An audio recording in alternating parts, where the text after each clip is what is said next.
What's going on, everybody? All right, so for today's video, I'm on site at my family's big renovation and addition that we are subjecting ourselves to on our own house here. So what we're going to talk about today is a little more in detail about this fund that I'm raising. I'm not going to tell you about the fund like try to sell you on it. I'm going to tell you about my experience as a business owner, as an entrepreneur, trying to raise a general fund for the first time, and kind of talk to you about what has gone well, what's been hard about that. And then we'll take a break in a minute and I'll show you around the, as you can see, part of the roof is missing. I'll take you around and show you around this renovation project. So let's get to it. But hey, first, if you are enjoying the content that I'm putting out on this channel, you are enjoying talking about building a company, talking about real estate development, investing, all that fun stuff. If you're getting something out of that, throw me a like on the video, click the little alarm bell thingy, and follow the channel. And heck, if you're really feeling generous, send your friends over, tell them about it too, and we'll keep learning together. All right, let's do it. My name is Brian Bandas. I'm building a real estate development company. I'm becoming a better father, a better husband, a better entrepreneur, and a better man every single day. Let's get it.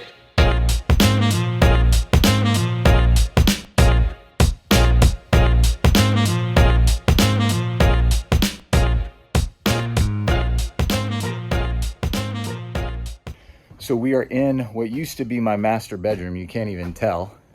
One of the changes we're gonna make is we're gonna add insulation here because our kids are so freaking loud in the morning. The natural light right now is astonishing.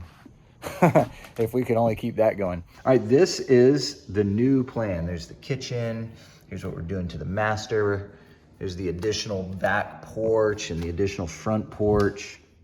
So basically this whole section of the house, from this wall this way, is all going up a full story. Stairs are going to be right back here where the water heater is, and above us is going to be another bedroom, a home office for me, a rec room, a true laundry room, which is going to be nice, not just a closet with like accordion doors, which is what we've had. All right, so this is the Florida room, sunroom, call it whatever you want. It's a whole bunch of windows, which is what I like about it.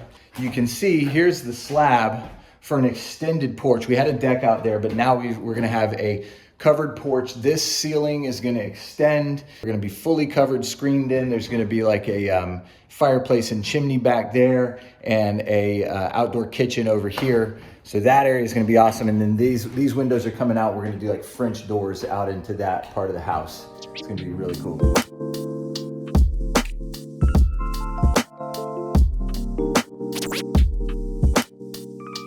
Big moves happening, baby. Got us some lumber. A whole bunch of it.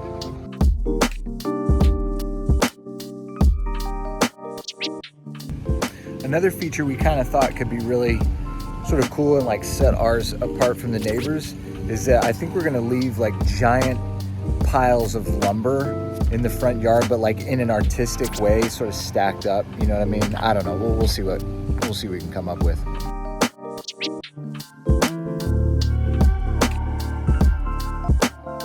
Okay, let's talk about raising this fund. And those of you may have seen a video I did about a month ago, I'll link it right there, where I talked about my plan to build this into a $10 million per year company. And I didn't want you guys to think that was just a cute tagline. I have an actual plan that I'm trying to execute that will bring me to that point. So that video talks about that, and a key piece of that growth was raising a general fund and basically being able to supplement my own cash with some cash that I'm borrowing at specific percentages. So one of the huge bottlenecks to doing $10 million gross profit with my company is liquid cash. I've got to have a certain amount of liquid cash to be able to buy land. I've got to have down payments, and then I've got to have some capital for operating costs, whether it's paying salaries or just the carrying costs on these construction loans.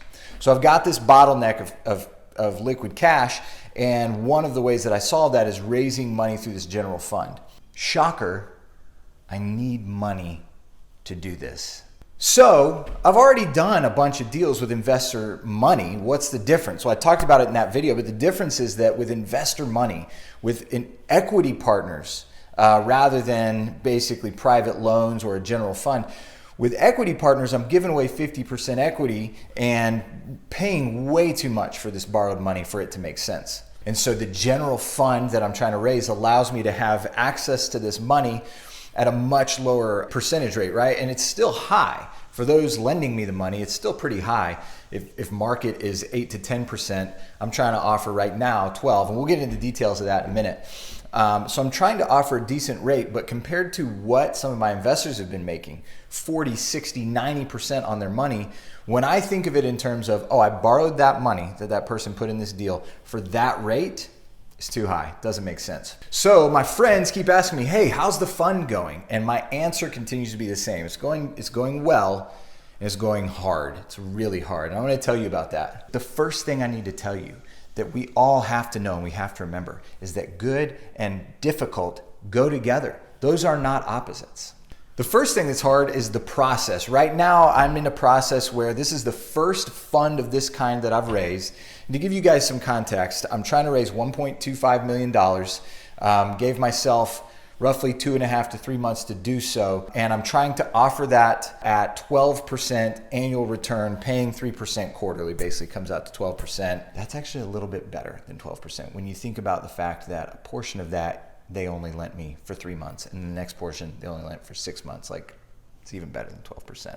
But who's counting? So the process is so challenging because I don't know, there's no right answer, right? I don't know exactly what to offer to get the results I want. I don't know how to offer it, how to pitch it, who to offer it to. And once I identify who, how do I get in front of those people? So I have this process right now where I come up with the offering.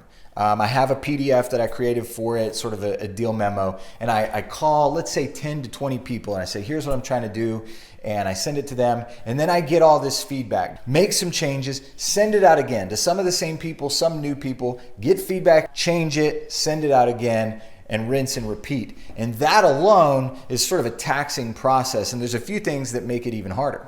The first thing that makes it even harder is the fact that I get conflicting feedback. Imagine you send this out to 10 people and 5 people are like, dude, 12%, that's rocking.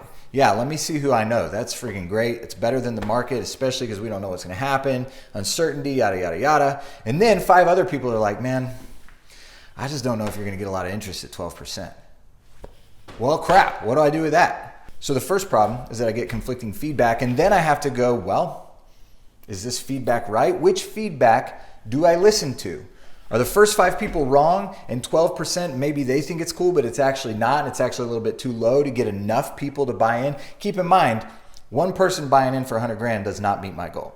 So if one person is excited about 12% and the rest are not, then 12% doesn't work. Even if 3 people at 100,000 are excited and the rest are not, that doesn't work. So I have to find this sweet spot, and there's no manual, there's no book out there to say, hey, here's the exact dollar amount. And here's part of why.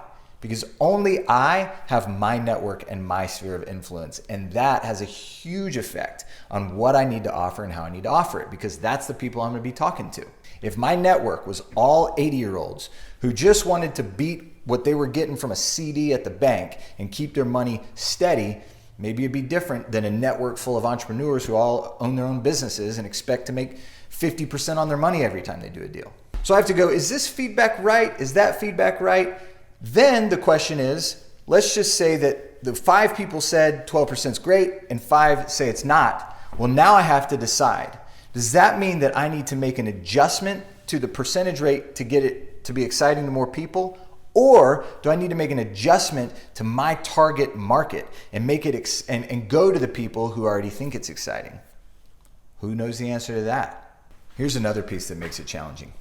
When I bring this product offering, right, this sort of investment product to 10 people and then another 10 and then another 10, and I keep making changes, how do I bring it back to them in a way that is tactful, in a way that doesn't look like I just don't know what I'm doing, in a way that says, hey, I'm pretty damn solid, but I'm trying to find the sweet spot. Hang with me, stay interested. So now we have the whole question of what's the right product? That I think is the hardest question. But the answer to that is affected by who's my target market. How do I get to them? If I decide my target market for this product really is, 80-year-olds who are trying to beat CD rates, What if I just know, man, it is going to be so hard to reach enough of those people that it's going to be better to raise the rate and talk to my entrepreneur friends? What's the right answer? Then once I figure out, here's the ideal product, here's the target people, and here's how I'm going to reach them, then I have to figure out, what's my pitch? And I've been playing with that a lot too. And I will say, for the first time in quite some time, I've actually struggled to pitch this with confidence. I've got a lot of sales related background, whether it's direct sales or just trying to sort of sell myself for people to work with me. That's been going on for quite some time, and typically I'm really confident, and yet this is so new and in some ways so uncomfortable to me that I've noticed myself pitching this or sharing it sort of timidly, almost apologetically, which you never want to do. You know, I have this fund I'm raising. I don't know if it would be something you would like, but it's this like timid lack of confidence. You can't do that. If I'm not confident myself, how am I going to expect the person I'm talking to go, I'll tell you what, I'm confident in you, here's $100,000. Not going to happen. I hate to tell you, even as I do this video, I don't have all the answers yet. However, I have continued to zero in on who's excited about this and who's not. And I have turned a corner in deciding how I'm going to pitch it and share it with people, because I am supremely confident in the product. I'm supremely confident in my company, my processes that will cause me to continue to be profitable and allow me to do what I'm telling these people I'm going to do, which is offer them this rate of return over the course of 3 years. So while I don't have the answer, here's what I do know. I do know that hard is the same as good. For me, as someone who's trying to grow, who's trying to build something, who's trying to become a more significant, more savvy and capable man and business person than I am now, good and hard are the same thing. Here's what I mean. What I mean is, at the end of this, I might have the $1.25 million. I think I will. I'm going to figure it out. But I know for sure at the end of this that I will know more than I do now and be more capable than I was yesterday. I will have immense experience that I didn't have before because I'm trying something I've never tried. I have experience in my life watching uncomfortable things become comfortable, developing real estate being a prime example, right? The first deal I did, and I would say the first 4 or 5, I was so nervous, questioning my numbers, just hoping I'm not an idiot who thinks I can do something I can't do. Over time, I began to see this track record, and these things that were so daunting and scary became sort of normal. I started doing them more and more and doing them on repeat. So I have watched things that were uncomfortable become comfortable. And that is exactly what I know. If I don't stop, if I don't quit, if I don't sort of surrender and give up, I will have the same experience here, where these things that are very daunting and very uncomfortable because I've never done it before are going to become the norm, because I'm going to keep doing them until I figure it out. But the reality is, I don't get to skip ahead to that point. The only way for that to become comfortable is to do it through the discomfort for a while, until I suddenly look up and realize, oh, I've actually done that quite a bit now, and it's just not that big a deal.